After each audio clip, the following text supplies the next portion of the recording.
Good morning बच्चों। कक्षा 12 के सभी छात्र छात्राएं ध्यान दें। मैं आपकी विषय अध्यापिका श्रीमती मंजू गुप्ता आपको आपकी हिंदी पुस्तक के काव्य खंड को पढ़ाने जा रही हूँ, जो कि महादेवी वर्मा द्वारा रचित गीत नंबर 1 है, जिसे सांध्य गीत से लिया गया है। बच्चों, महादेवी वर्मा जी का ये गीत बहुत इम्पोर्टेंट है। आप इसके एक एक पद को ध्यान से सुनिएगा, समझिएगा और उससे पूछे गए प्रश्नों के उत्तर को दीजिएगा। साहित्यिक परिचय मैंने आपको कल बताया था, उसको भी आप याद करना है, ये मोस्ट इम्पोर्टेंट पार्ट है। चिर सजग आंखें उनींदी, आज कैसा व्यस्त बाना, जाग तुझको दूर जाना। अचल हिमगिरी के हृदय में, आज चाहे कंप होले, या प्रलय के आंसुओं में मौन अलसित व्योम रोले। आज पी आलोक को डोले तिमिर की घोर छाया, जागे आभी दूत शिखाओं में निठुर तूफान बोले। पर तुझे है नास पथ पर चिन्ह अपने छोड़े आना, जाग तुझको दूर जाना। बच्चों, इस गीत में कवित्री अपनी साधना के पथ में तनिक भी आलस को आने देना नहीं चाहती है।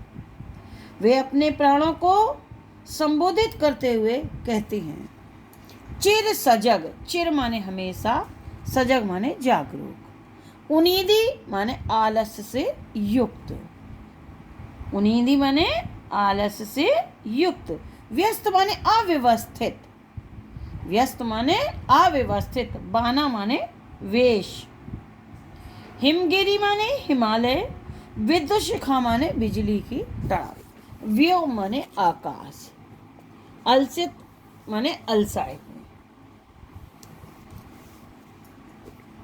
चिर सजग आंखें उनींदी, आज कैसा व्यस्त बाना, जाग तुझको दूर जाना। कवित्री कहती हैं कि हमेशा जागरूक, सजग माने जागरूक रहने वाली ये आंखें उनींदी आज कैसे आलस्य में हैं, आज कैसा व्यस्त बाना, आज ये तेरा वेश कैसा व्यस्त है, अव्यवस्थित है, जाग तुझको दूर जाना।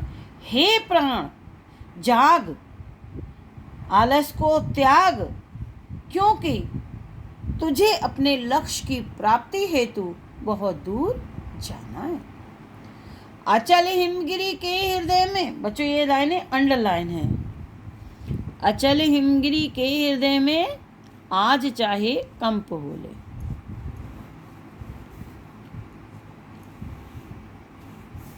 या प्रलय के आंसुओं में मौन अलसित व्योम रोले। आज पी आलोक को डोले तिमिर की घोर छाया, जागे या विद्युत शिखाओं में निठुर तूफान बोले। अचल हिमगिरी के हृदय में, चाहे तेरी साधना के पथ पर आज स्थिर हिमालय भी कंपित क्यों न हो जाए। अचल माने स्थिर, हिमालय के हृदय में भी आज चाहे कंपन क्यों ना होने लगे, या प्रलय के आंसुओं में मौन अलसित व्योम रोले, या आकाश से प्रलयकालीन वर्षा होने लगे। चाहे आकाश से प्रलयकालीन वर्षा करके आकाश रोने लगे, रुदन करने लगे, प्रलयकालीन वर्षा करने लगे। आज पी आलोक को डोले तिमिर की घोर छाया।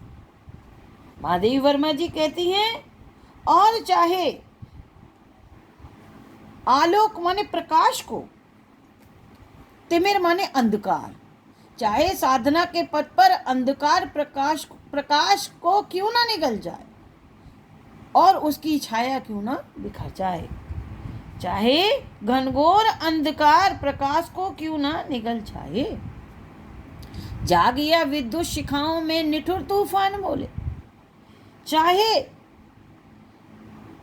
निठुर तूफान बिजली की कड़क के माध्यम से बोल उठे, चाहे चमकती और कड़कती हुई बिजली में से तूफान क्यों ना बोलने लगे।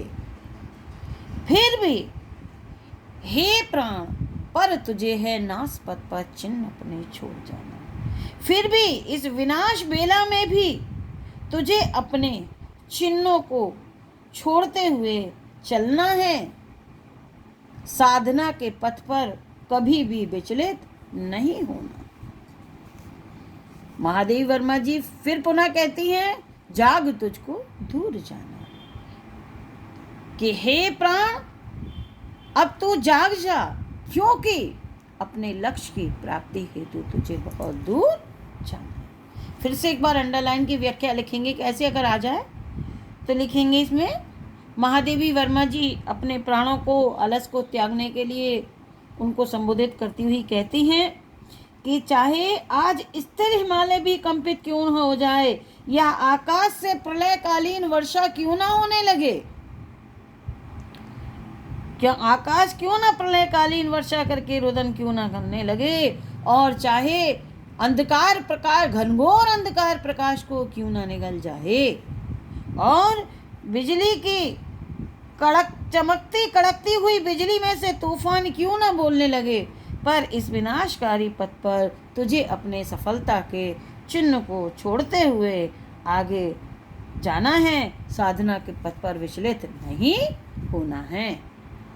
हे जीव, हे प्राण, अपने अंदर जागृति ला, जाग, क्योंकि अपने लक्ष्य की प्राप्ति हेतु तुझे बहुत दूर जाना है। बच्चों, ये पैरा यहीं तक पढ़ा रहे हैं। इसमें से कुछ क्वेश्चन है जिसे आपको करना है, वो से आप ध्यान से देखें।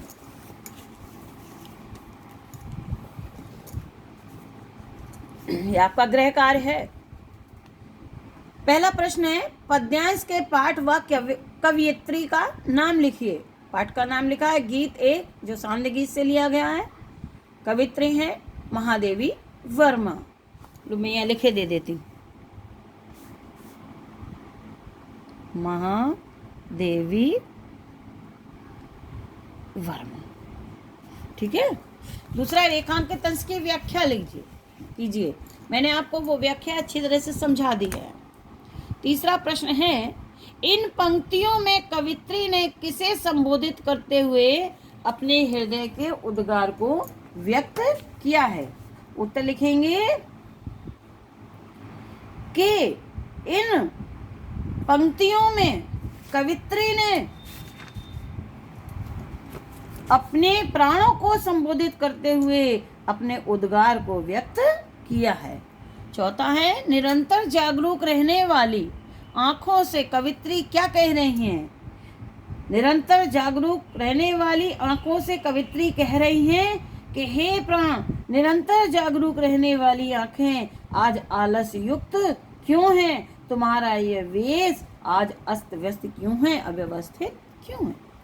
लास्ट है, किन अविरोधी दशाओं में भी महादेवी वर्मा अपने प्राणों को विचलित न होने के लिए कह रही हैं। उत्तर लिखेंगे, महादेवी वर्मा जी कहती हैं कि साधना के पथ पर चाहे हिमालय, स्थिर हिमालय कंपित क्यों न हो जाए, आकाश से प्रलयकालीन वर्षा क्यों न होने लगे, अथवा घनघोर अंधकार प्रकाश को क्यों न निगल जाए, चाहे चमकती कड़कती हुई बिजली में से तूफान क्यों न बल उठे, परंतु तू अपने प्राणों को विचलित मत होने देना। बच्चों, इन प्रश्नों के उत्तर हैं, मैंने आपको बता दिया है, इसे आप अपनी कॉपी में कर लेते जाएं। आगे मैं कल पढ़ाऊंगी। Thank you.